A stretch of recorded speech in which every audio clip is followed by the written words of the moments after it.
We have to figure something out.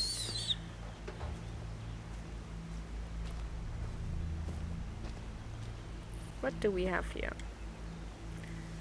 Maybe we should use an axe. Or my machete. I have my machete. Yes. So we can break it so that it falls onto the other side. Yes. Do it, Leon.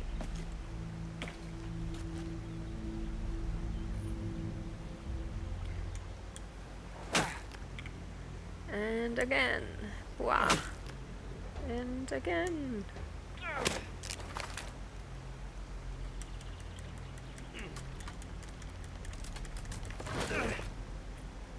Okay, and okay, I need to hold it again. Again and again. Ooh. Push, push, push, push, push. Push, push, push, push, push.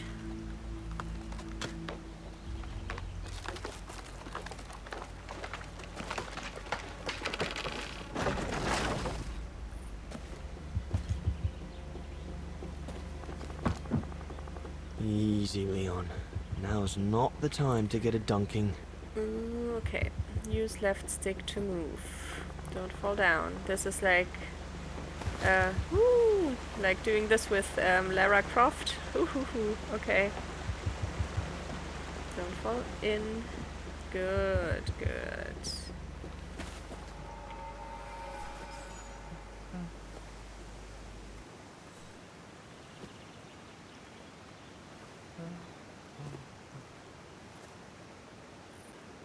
Take it easy. I'm not going to hurt you. I just want to look at your wound.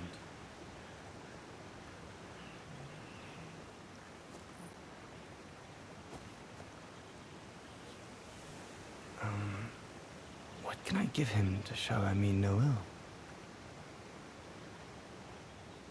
Biscuits, biscuits.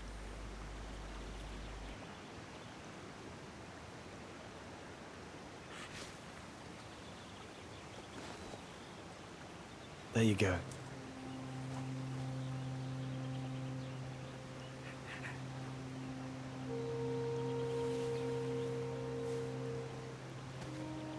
Good boy. It's all right.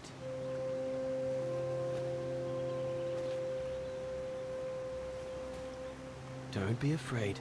You're all right, fella.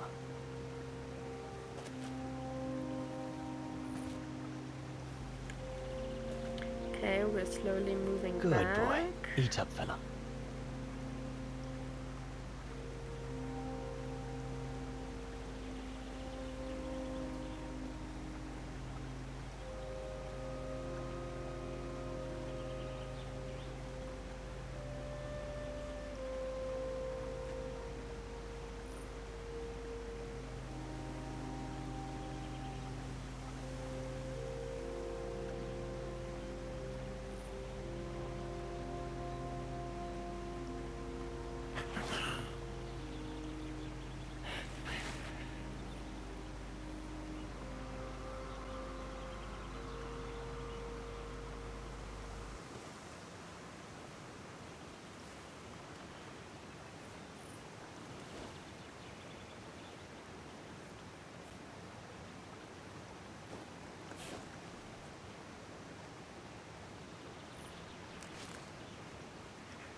It's good, isn't it?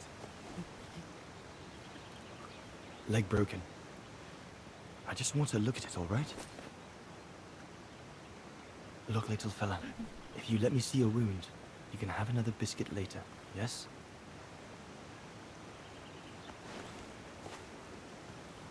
It's broken, all right. Must be very painful. You're a brave boy. If I could clean the wound and brace your leg, we should be able to get you back to camp and make it better. Hold on. I'll be right back. Just be patient, little fella. I'll be right back.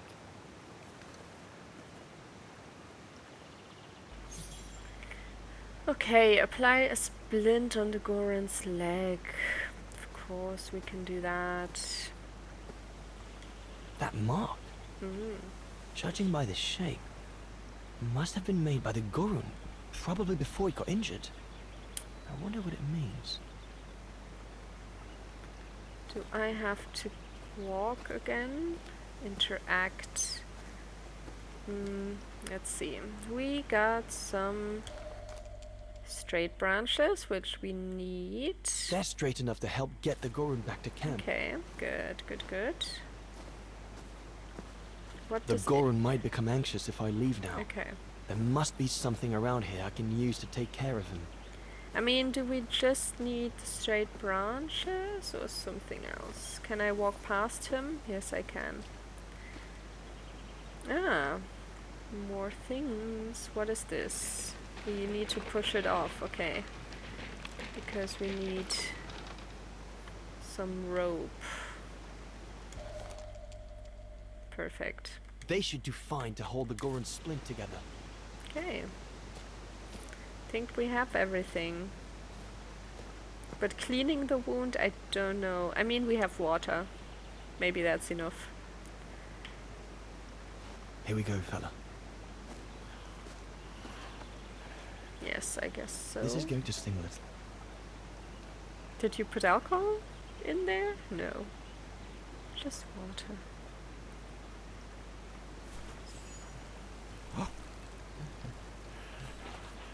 There, wasn't so bad, was it?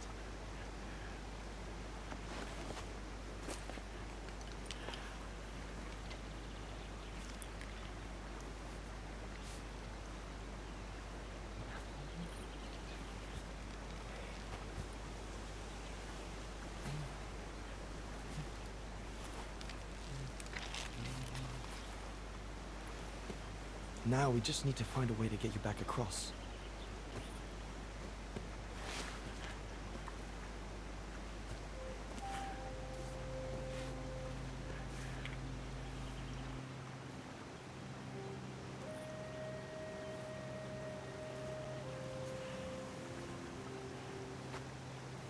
Hey, did you do that, little fella? Well, better drawing than talking, huh?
Now we just have to wait for the others.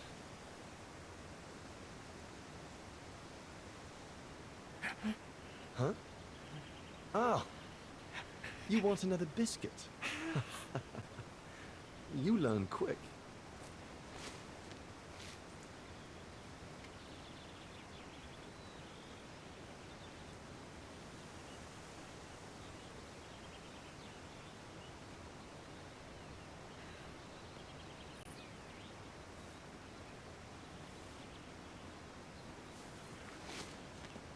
It was a young specimen, my darling Dana.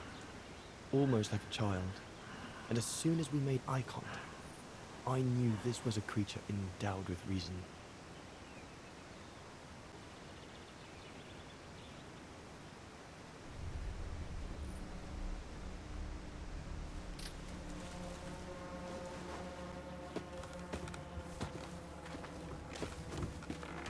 When my companions joined me, I immediately sensed we did not share the same point of view.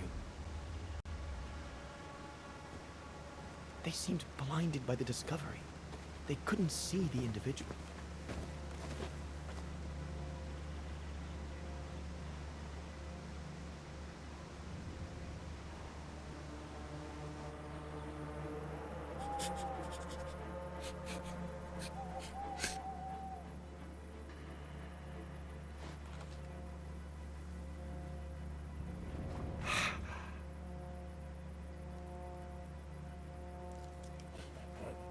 It was clear the young Goran wasn't a person in their eyes, just a subject for study. In their excitement, they seemed to lose all common sense.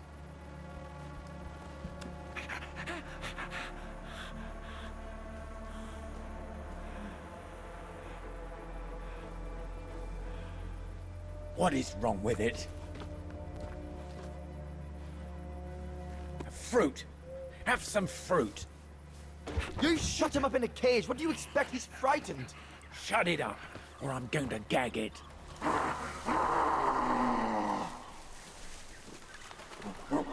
What's that?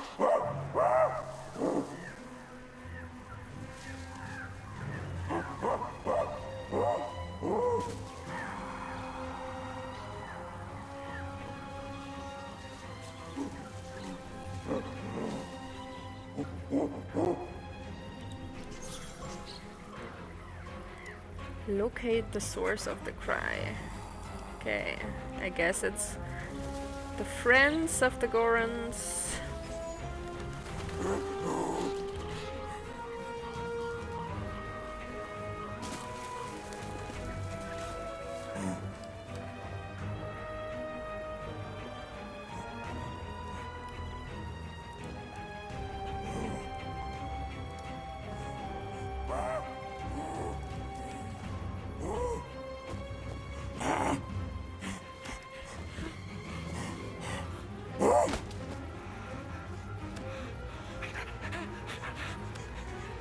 Pass me the rifle, Must be the Goran's mother. If we give it back, she'll probably leave.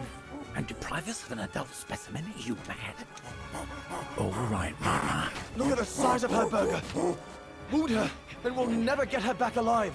Who said we needed her alive? They can't all be live specimens, can they? No!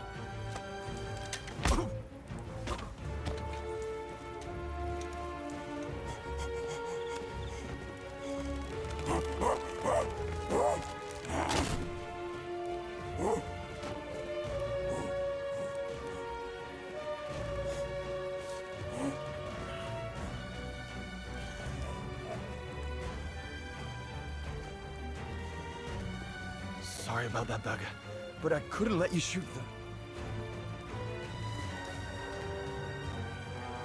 Reinhardt, you all right?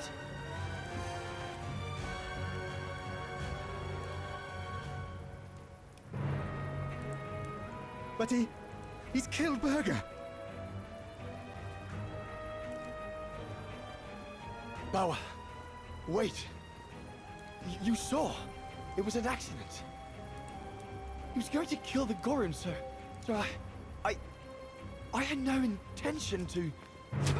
Shut it, assassin!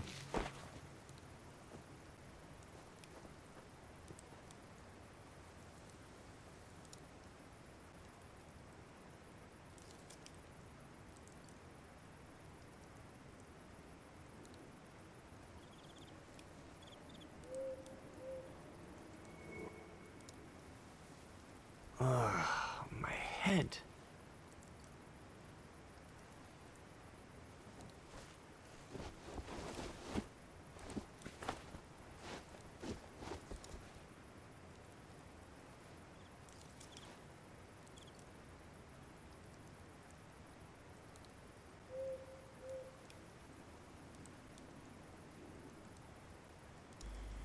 But Burger is not really dead, is he?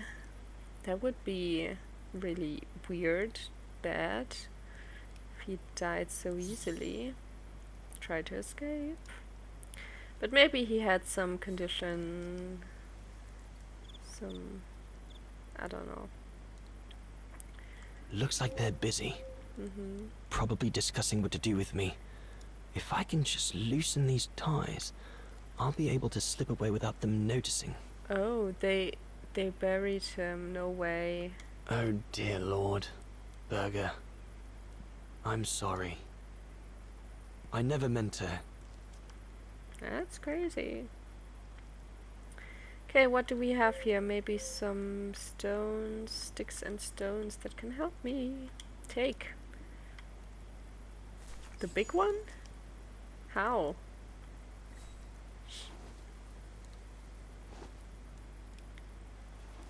I'll bring him some soup. We can't let him starve to death. Please don't.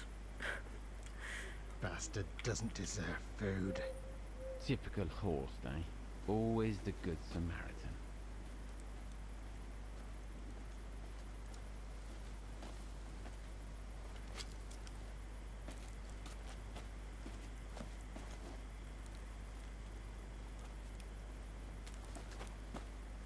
Aren't you afraid I was going to run for it? They intend to hand you over to the authorities in Kantar for the murder of Reinhard Berger. Doesn't surprise me. I came across a letter from Bauer that made me the scapegoat for everything that's gone wrong. Bauer had been planning this for some time now. Well, that's not how it's going to be. I don't agree with what you did. But you don't deserve what Bauer and Jaeger intend for you.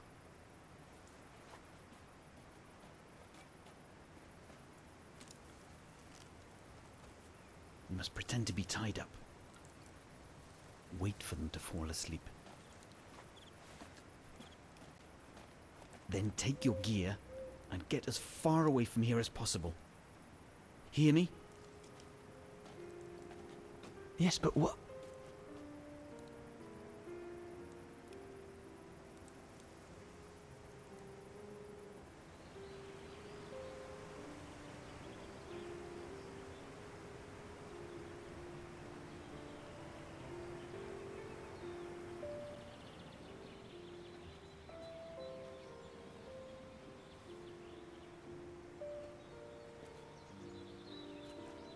So there you have the full story, my darling Dana.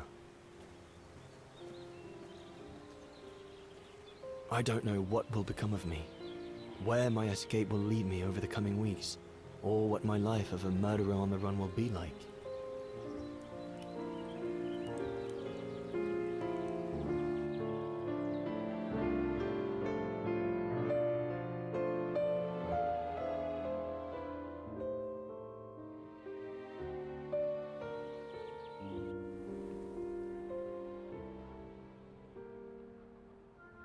But always remember that my love for you is as strong as ever, and that my greatest desire is to hold you in my arms. I love you more than anything in the world. Leon, your mountain artist. Dana! Oh my goodness! Dana! What's wrong, Puppet? Lena, come, quick!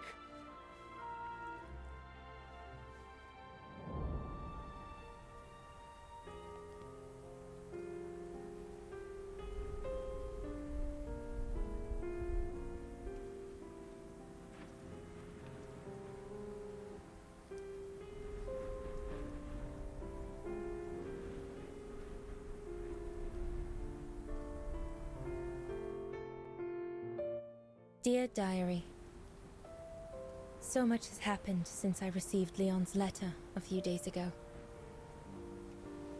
I'm slowly recovering.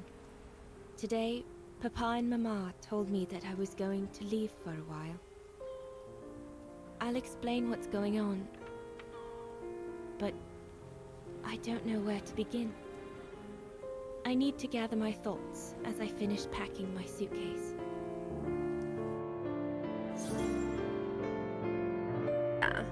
Now we can already see that she is pregnant. Or she gained a lot of weight. The medication to treat my cough. Mama is forcing me to take it again since I collapsed after getting Leon's letter. I should pack it. Okay.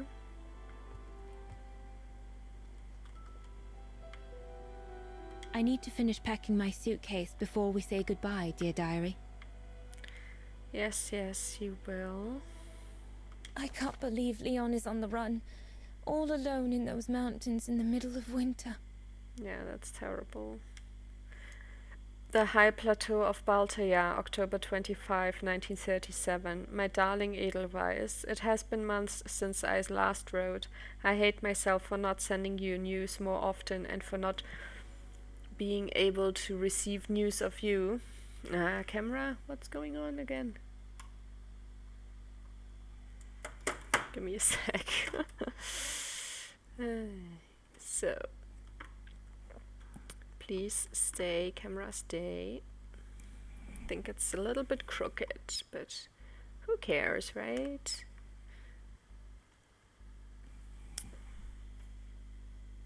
Don't fall. Okay, it's falling. Ay, ay, ay.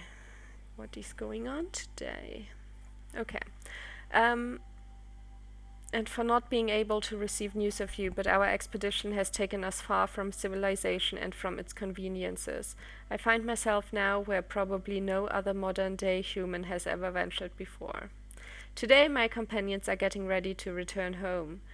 I regret to inform you that I won't be able to go back to Europe with my fellow survivors. Something bad happened during the expedition. I, no doubt, am partly to blame, so here in these frightful mountains I shall remain for some time more. You'll probably hear them say all sorts of things about me. Not very pretty things, I would imagine. Nevertheless, I would like you to know my version of the events. I hope that these lines, scribbled off in a hurry, will allow you to understand what happened, and that your feelings for me will remain intact.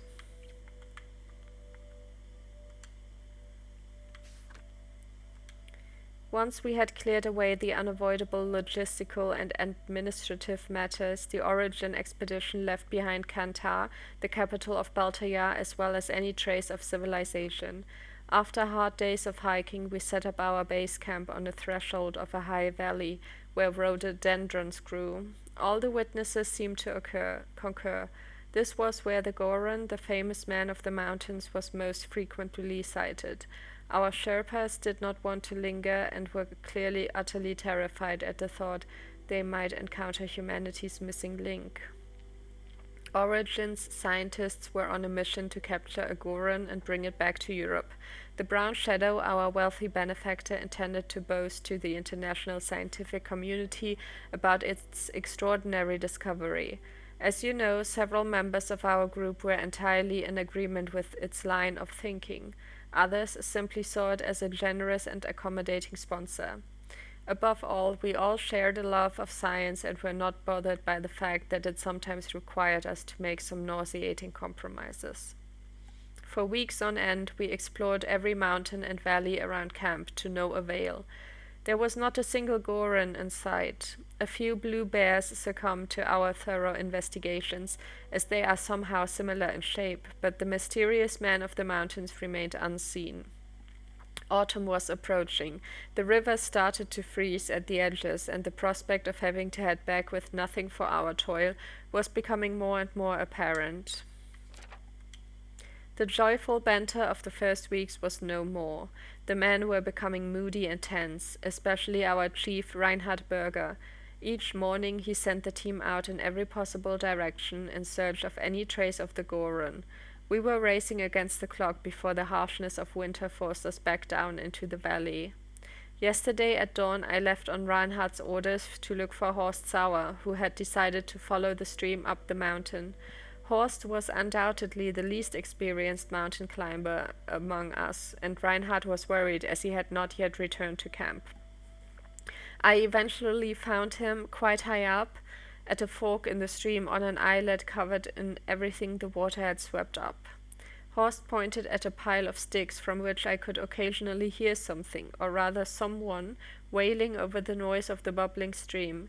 We could not believe our eyes. It was not quite human, not quite animal either. Its shape and fur looked just like the accounts we had gathered.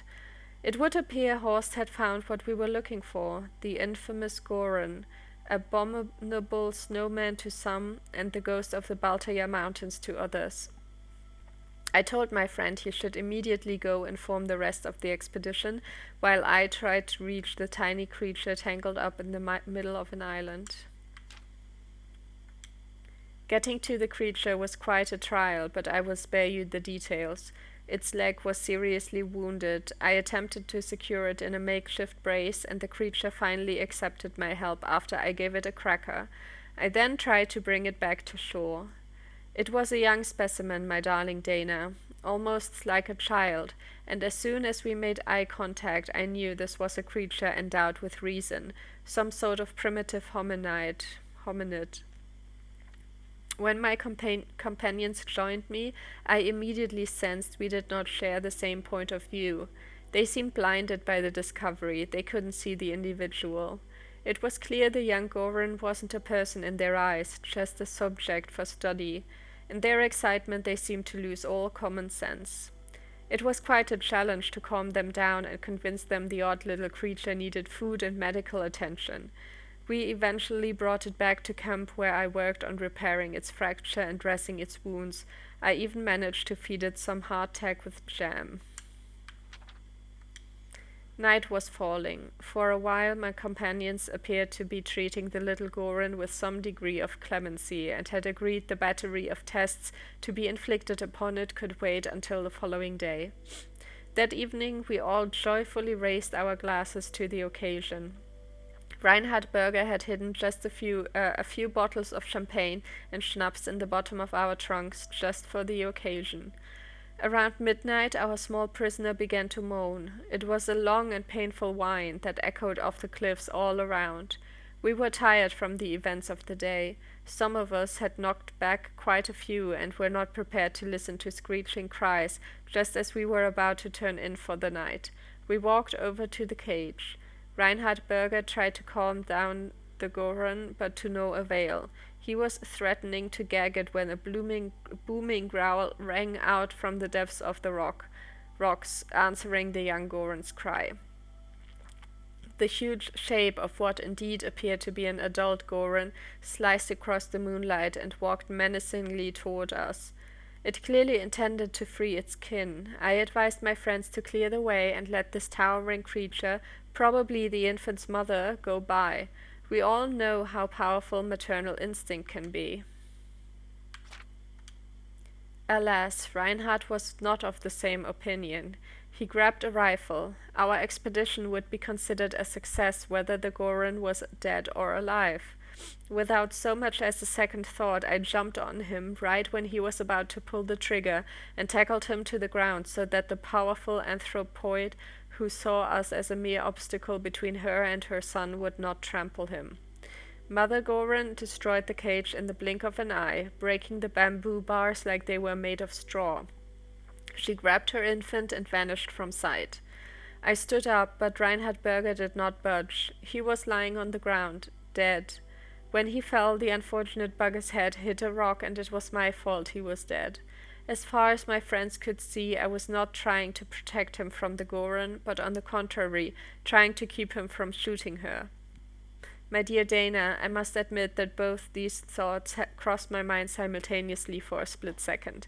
I considered the Goran to be a human being, a primitive one, but certainly not a wild animal, one who kills without hesitation.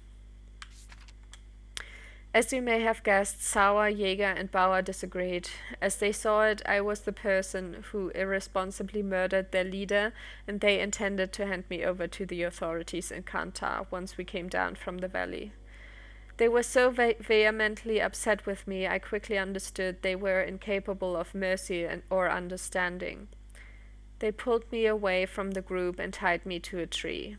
After they buried Reinhard, my once-upon-a-time friends decided to put an end to our gruesome adventure as quickly as possible. They apparently wanted to leave straight away the next morning. Horst Sauer is to thank for me writing you this letter today. He told them he was bringing me food and took the opportunity to untie my hands.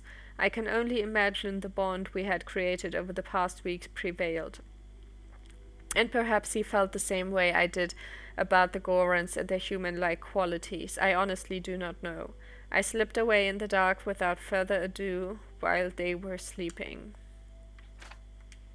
So, there you have the full story, my darling Dana. I don't know what will become of me, where my escape will lead me over the coming weeks, or what my life of a murderer on the run will be like. But always remember that my love for you is as strong as ever, and that my greatest desire is to hold you in my arms. I love you more than anything in the world, and my greatest wish is to hold you in my arms again. Leon, your mountain artist. Oh, damn. But he explained a lot, like, fully in detail. What do we have here? As I said, dear diary, I'm leaving tomorrow. Papa and Mama are sending me to a sanatorium out of town for a few months. They say it's for continuing my convalescence. In other words, to send me and my secret away from prying eyes. My parents have accepted the offer from their longtime friends, the Zimmers, to pay for my hospitalization at the sanatorium. The Zimmers said it was in the name of their long friendship with Papa and Mama.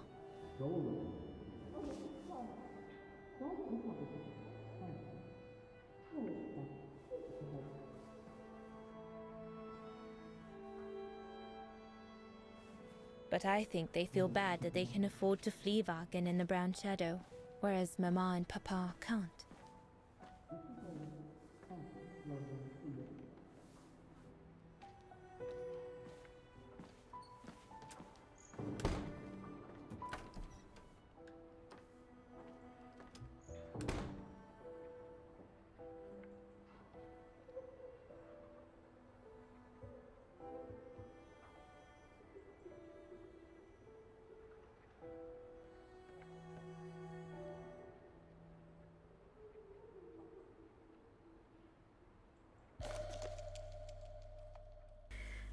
Sanatorium brochure.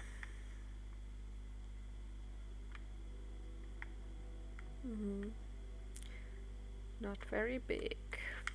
The ideal summer and winter resort in the most picturesque and enchanting spot looking over the River Dombra. Well, let's hope that's true. Yeah, maybe. Can be at least comfortable. Pack your cough medicine, photo of your parents. I didn't even take the cough medicine yet, did I? Embroidered handkerchief. Come on, Dana. There were enough tears already. Okay. I was planning to give up all my old toys and dolls. Now you'll need them But again. now I guess I'm going to need them in a few years. Yeah. What about the cough medicine? Did I take it now or not? I don't know. What do we have in our trunk? I'll put you away in there as soon as I'm done, dear diary. Yeah. Better to keep you safe than risking to lose you where I'm going. Okay, she's leaving it here. Pack the cough medicine, yes. Photo of your parents, sanatorium brochure. Okay, I don't know why I would need that, but okay.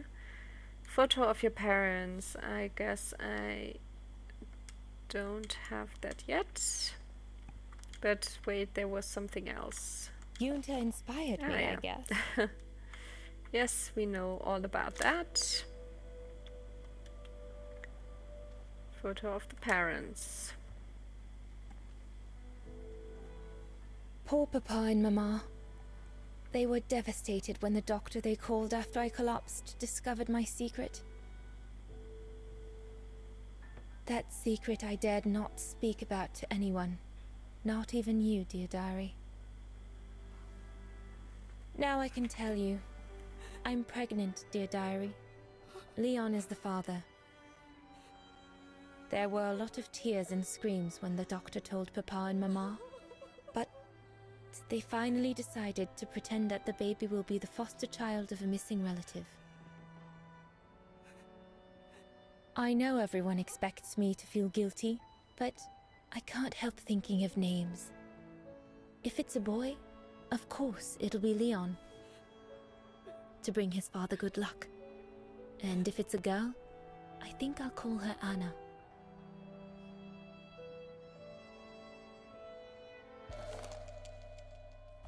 Okay. Oh well, it's not the end of the world. You just have to accept. I mean, it's going to happen anyway. So, yeah. Don't let there be shame on that. Papa looks 10 years older since he learned of Oh my gosh. pregnancy. But what seems to have affected him the most was to ask Herr Zimmer for help. Yeah, okay. Mama says Leon is nothing but an unscrupulous adventurer who took advantage of an innocent girl.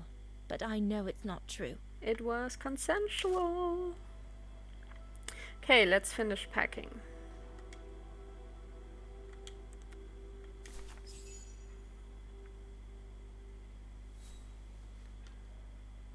Well, that should be it.